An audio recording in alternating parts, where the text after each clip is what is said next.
nom du Père et du Fils et du Saint-Esprit. Amen. L'Esprit de vérité vous conduira dans la vérité tout entière.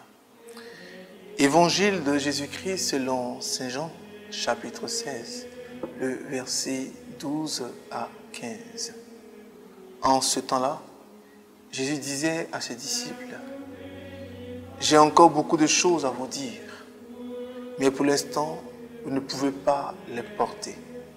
Quand il viendra, lui, l'Esprit de vérité, il vous conduira dans la vérité tout entière.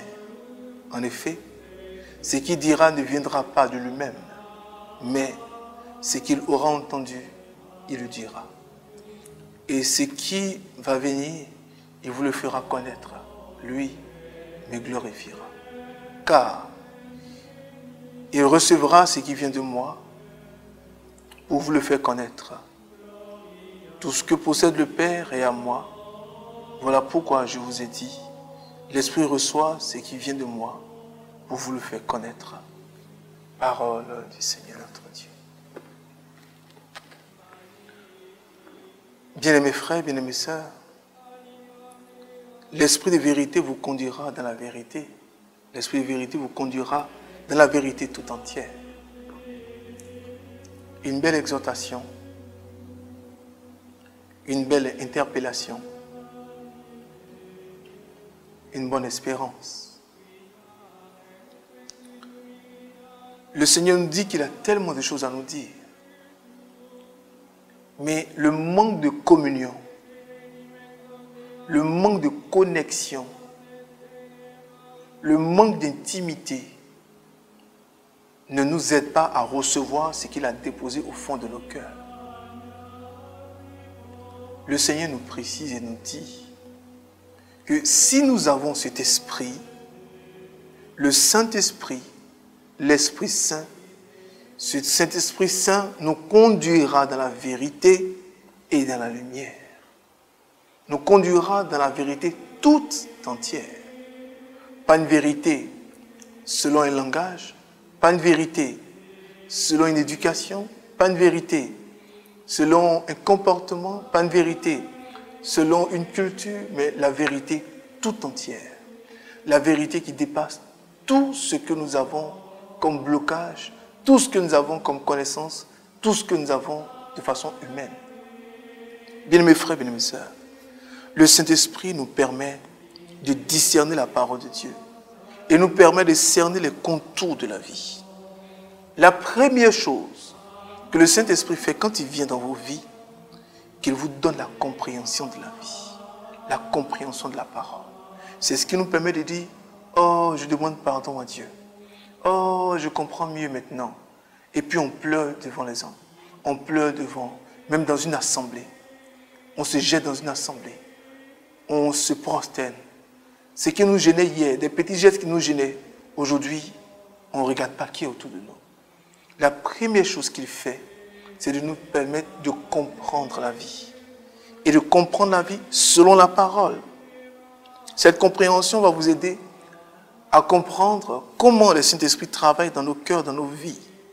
C'est pourquoi Saint Luc va nous dire en son chapitre 24, verset 45, alors il ouvrit leur intelligence pour qu'ils comprennent l'Écriture. Comprendre l'Écriture est très important. Accepter l'Écriture est une chose, mais comprendre, c'est quelque chose de fondamental. Mais c'est ce qui est arrivé à l'eunuque éthiopien que nous connaissons dans le livre des Actes des Apôtres, qui est aussi l'une de nos émissions, Approche-toi de ce char. L'eunuque éthiopien va en pèlerinage, il prend une Bible, il lit la Bible mais il ne comprend pas. L'eunuque éthiopien, c'est le ministre des Finances de l'Éthiopie en son temps. Et donc Dieu va inspirer à Philippe d'aller vers ce char, parce que le char en son temps représentait la richesse, la noblesse. C'est comme la voiture dernier cri, la voiture sortie d'usine. Approche-toi de cette voiture.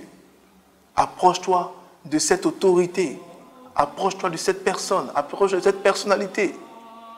Et Philippe va s'approcher et demander à l'eunuque éthiopien, ce que tu entends de lire, est-ce que tu comprends? Il dit, mais comment je peux comprendre si personne ne m'explique? Et Philippe va lui expliquer la parole. Et il comprend la parole. Il cerne la parole. Il accepte Jésus. Chemin faisant, il voit un lac. Il voit une rivière. Et il demande à Philippe, mais voici une rivière, voici de l'eau. Et si on me baptisait en même temps? Et il accepte Jésus et il reçoit le baptême. Le Saint-Esprit, la première chose quand il vient dans notre cœur, dans notre âme, dans notre esprit, il nous aide à comprendre la vie, à comprendre l'Écriture.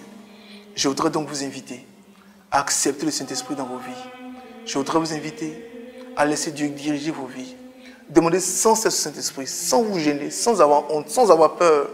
Dirige ma vie spirituelle, oriente ma vie sentimentale, corrige ma façon de comprendre les choses, corrige mon langage, corrige ma vision des choses, corrige ma conception des choses. Seigneur, guéris-moi, restaure-moi, délivre-moi, fortifie-moi. Bien mes frères, bien mes sœurs, demandons au Saint-Esprit encore de nous faire du bien. Lui qui n'a pas changé, lui que Dieu envoie pour nous avant la Pentecôte.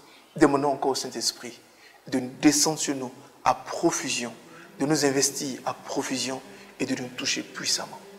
Que Dieu nous garde et que Dieu nous bénisse. Au nom du Père et du Fils et du Saint-Esprit. Amen. Amen. Amen.